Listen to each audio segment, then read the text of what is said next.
meu nome é Isabela Tramontina e eu sou do canal Livrisa. Hoje eu vou fazer mais um daqueles vídeos que, para quem já é do canal, está acostumado, dialogando obras que eu li para tentar propor algumas discussões em cima do que as histórias querem apresentar pra gente. E calhou de ser uma oportunidade bacana pra gente, um domingo, já que a temática desse vídeo pode, de alguma maneira, convidá-los a pensar em novas posturas e possibilidades para essa semana que se inaugura. O vídeo de hoje vai se basear nesse livrinho aqui, Em Louvor da Sombra, do Junichiro Tanizaki. E a alegria é maior ainda porque a gente então vai abrir finalmente o projeto de literatura oriental. Para quem não conhece essa proposta, eu vou deixar o link de apresentação aqui no box de descrição.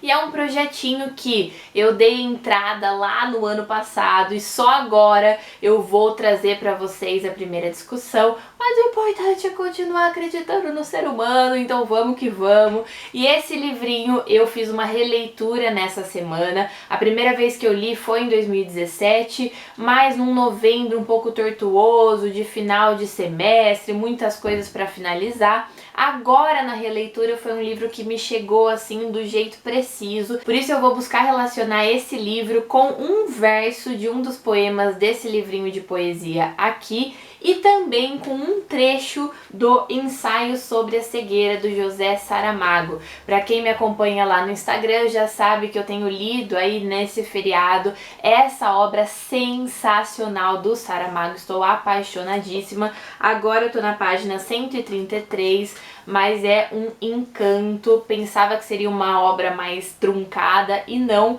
me envolveu completamente, tem um ritmo fluido e reflexões profundíssimas do jeito que eu gosto. A diferenciação básica do Oriente para o Ocidente dentro dessa obra se realiza na luz de cada espaço físico.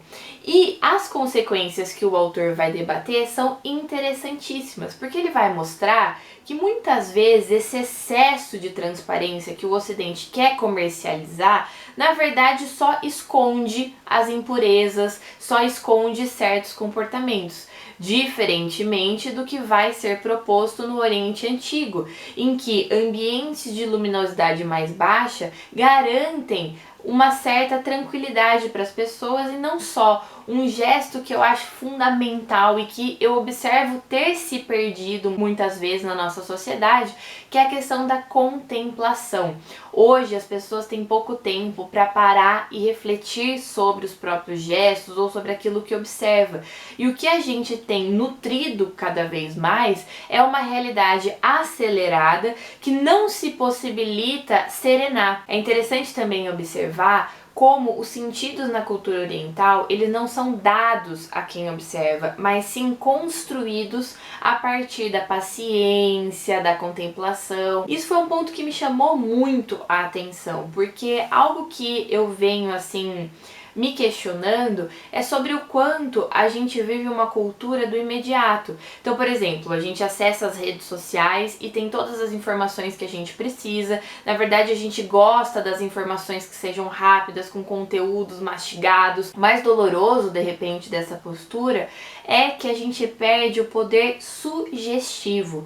E essa é uma expressão que o próprio autor utiliza. Porque quanto menos luz a gente tem no ambiente, quanto mais ritualístico a gente torna certos momentos da nossa vida, mais detalhes a gente acrescenta a essas etapas. Outra coisa interessante é que esse título, Em Louvor da Sombra, vai ser a conclusão também de alguns dos pensamentos do autor, em que ele diz que a própria literatura é o ambiente da sombra, já que você não tem conclusões diretas, previsíveis. A literatura, quando feita de fato, com pensamentos, reflexões, profundidade, vai trazer esse leitor a pensar, a se envolver, a tornar aquele livro algo perene, presente nos nossos gestos. De que forma os nossos olhos estão chegando naquilo que a gente enxerga? Se a gente lê um livro que tira dessa lógica acelerada, desse ritmo mecânico e faz com que a gente reflita sobre cada palavra, sobre cada parágrafo. Por mais que isso demande um tempo maior, o retorno para nossa própria atitude é uma paciência, é uma quebra de ansiedade, porque a gente tem que entrar nessa construção, senão os sentidos não chegam até nós. E por isso a relação com essa obra sensacional do Saramago.